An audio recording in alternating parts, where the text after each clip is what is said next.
In October of 2025, 160 scientists from 23 countries signed their names to a single sentence.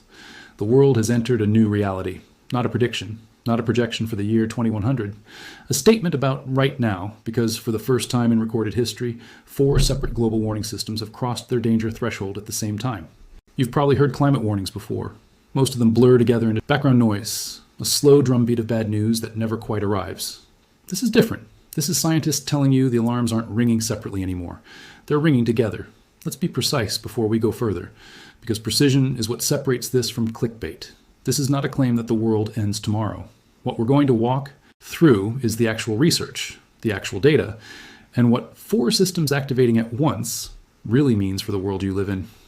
And once you understand how these systems are connected, you'll understand why scientists are more worried about the connections than any single one of them. Start with the basic concept these researchers are working with, because it explains everything that follows. Scientists call these systems tipping elements. Think of a tipping element like a light switch instead of a dimmer. You can push a system slowly in one direction for decades, and it barely seems to change. Then you cross one specific point, and the system flips into an entirely new state, one that doesn't flip back easily, if at all. For years, these tipping elements were treated as separate stories. Coral reefs dying here, ice sheets melting there, the Amazon losing trees somewhere else entirely. 4 systems, 4 headlines, 4 separate conversations. Now here's where it gets disturbing. The 2025 Global Tipping Points report, led by researchers at the University of Exeter, found that these systems aren't separate stories at all. They found that warm water coral reefs have already crossed their tipping point, becoming the first major ecosystem confirmed to cross the line. And 3 more systems are now approaching their own thresholds at the same time. Let that land for a second. Not one warning light. 4. Let's go through each one, because the specifics matter more than the headline. The first is coral reefs, and this is the one researchers say has already tipped. Sustained ocean heat has pushed mass bleaching events from rare disasters into a recurring pattern, and warm water coral systems across the globe are now considered to be in a state of continuing, compounding decline that current conditions won't allow them to recover from. To understand how serious that is, you need to understand what coral reefs actually do for the planet beyond looking beautiful in a documentary. Reefs cover a tiny fraction of the ocean floor, yet they support roughly a quarter of all marine species at some point in their life cycle, acting as nurseries, shelters, and feeding grounds for an entire underwater economy. When reefs bleach and die at scale, that support system doesn't quietly disappear. Fish populations collapse locally, fishing communities lose their primary food and income source, and coastal areas lose a natural barrier that has protected shorelines from storm surge for thousands of years. The second is the Amazon rainforest. Unlike coral, the Amazon hasn't been confirmed to have crossed its tipping point, but researchers describe it as dangerously close, pushed by 2 compounding stressors at once: rising temperatures drying out the forest from above and deforestation stripping it away from below. Cross that threshold, and computer models suggest large sections of rainforest could shift into something closer to savanna, releasing stored carbon instead of absorbing it. The third is the polar ice sheets, specifically Greenland and West Antarctica. Researchers describe these systems as approaching their own tipping points, where continued melt becomes effectively locked in regardless of future temperature stabilization. Cross that line, and you're committing the planet to meters of long-term sea level rise, not over a few years, but over centuries that can't be undone once the process starts. The mechanism behind this lock-in is what researchers call ice sheet elevation feedback. As an ice sheet melts, its surface drops to a lower, warmer altitude, which accelerates further melting, even if global temperatures were to stabilize afterward.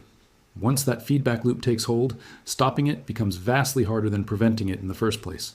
The fourth is the Atlantic Meridional Overturning Circulation, or AMOC, the massive ocean current system that moves warm water north and helps regulate weather patterns across Europe and beyond. Scientists studying AMOC have found growing empirical evidence of weakening circulation, and researchers warn that a collapse of this system would fundamentally reroute weather patterns most of the northern hemisphere depends on. It sounds counterintuitive, but a weakened AMOC could actually mean colder winters for parts of Europe, even as the planet as a whole keeps warming. That's because the current currently carries huge amounts of tropical heat northward, and losing that heat transport would flip the regional climate script in ways most people never expect from a warming world. But that's not even the worst part. It's not that 4 systems are near their thresholds independently. It's that these systems talk to each other, and crossing one can make the others easier to cross. Now understand the mechanism researchers call a tipping cascade, because this is the actual science behind the fear. A comprehensive review of these interactions found 13 separate ways that one tipping element can destabilize another, compared to just 2 interactions that work in the opposite, stabilizing direction. Here's one documented pathway. Melting ice from Greenland releases enormous volumes of fresh water into the North Atlantic. That fresh water dilutes the salty, dense water that drives the AMOC current in the first place, weakening the circulation that depends on that density difference to keep moving. A weakened AMOC changes rainfall patterns far beyond the North Atlantic, including the tropical regions that feed the Amazon's rain cycle. Researchers have mapped a path where Greenland's melt weakens AMOC, and a weakened AMOC becomes one of the final pushes that tips the Amazon rainforest past its own threshold. Read that again slowly. Ice melting in Greenland can, through a chain of physical cause and effect, help push a rainforest thousands of miles away toward collapse. That's not a metaphor. That's a documented interaction pathway in peer-reviewed research. The same review identified additional pathways running in different directions across these 4 systems, forming something closer to a web than a simple chain. A weakening AMOC can also influence heat buildup in the Southern Ocean, which in turn adds pressure to the West Antarctic ice sheet, closing a loop that connects all 4 warning systems back to one another. This is precisely why researchers stopped treating these as 4 separate warnings and started treating them as one interconnected warning system. When you're monitoring connected systems, a change in one changes your risk assessment for all of them. Earth has crossed thresholds like this before, just not on a timescale humans were around to witness directly. Paleoclimate records, pulled from ice cores and ancient sediment layers, show past instances where the planet shifted between climate states surprisingly quickly once a key threshold gave way, rather than drifting gradually the way most people imagine climate change working. What makes today different isn't the existence of tipping points, it's the speed. Those ancient shifts typically unfolded over centuries tied to slow orbital and geological changes. The current warming trend driving these 4 systems has compressed similar pressure into a fraction of that time frame. If you've made it this far, you're clearly someone who wants the real research instead of the recycled panic headlines everyone else is putting out. That's exactly why this channel exists, so go ahead and subscribe if you want more of these deep dives explained the right way. Now let's talk about what science actually knows, and where the honest limits of that knowledge sit, because overstating this helps no one. Scientists cannot tell you an exact date when the Amazon, AMOC, or the ice sheets will cross their thresholds. Tipping points, by nature, are difficult to pinpoint, precisely in advance, and researchers are candid about that uncertainty in their own published work. What they can tell you is the direction of travel, and the direction of travel is consistent across every one of these 4 systems. Current warming trends are pushing all of them closer to their thresholds, not farther away, and the report's own language describes the risk as rising with every fraction of a degree of additional warming. That distinction matters. A rising probability over decades is not the same as a countdown clock, but a rising probability, tracked across 4 connected systems simultaneously, is exactly the kind of pattern that turns individual scientists into a coordinated international warning. So what does this actually mean for the world outside your window, right now today? The near-term effects aren't abstract. Coral reef decline is already reshaping fisheries that hundreds of millions of people depend on for food and income across coastal regions worldwide. Shifts in the Amazon's rainfall cycle don't stay contained to South America either, because the rainforest plays a role in regional and even global atmospheric moisture transport. Researchers have linked Amazon degradation to rainfall pattern changes reaching as far as agricultural regions in North America. And here's the part most people miss entirely. These systems don't just threaten distant ecosystems, they threaten the economic and agricultural systems. The modern world quietly depends on every single day, from crop yields to insurance markets to coastal infrastructure planning. Insurance companies have already started adjusting long-term risk models in coastal and agricultural regions to account for these shifting baselines, quietly repricing risk years before most residents notice anything has changed. That's often the first real-world signal that a slow-moving threat has started to matter financially, long before it becomes a headline. Global food systems carry similar exposure. Amazon rainfall patterns influence agricultural regions well beyond South America, and disruptions to reliable rainfall timing can ripple through crop planting cycles that farmers and food markets have relied on for generations. So what can you actually do with this information?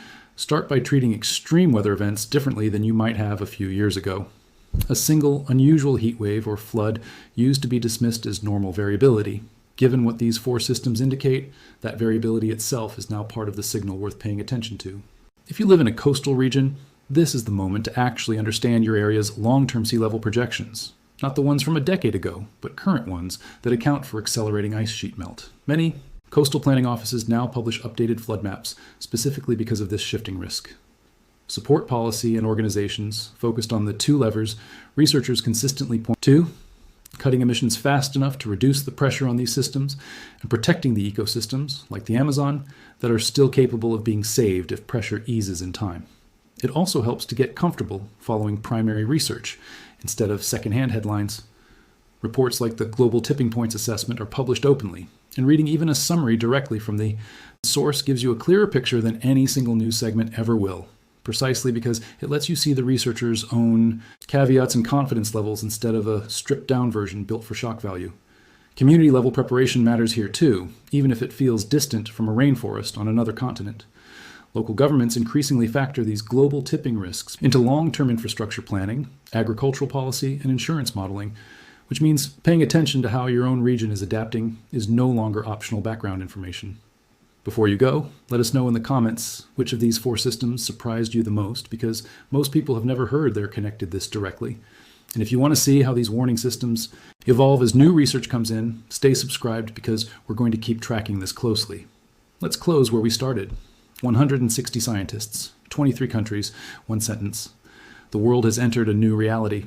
Not because any single system failed on its own, because four of them, for the first time in recorded history, are failing together.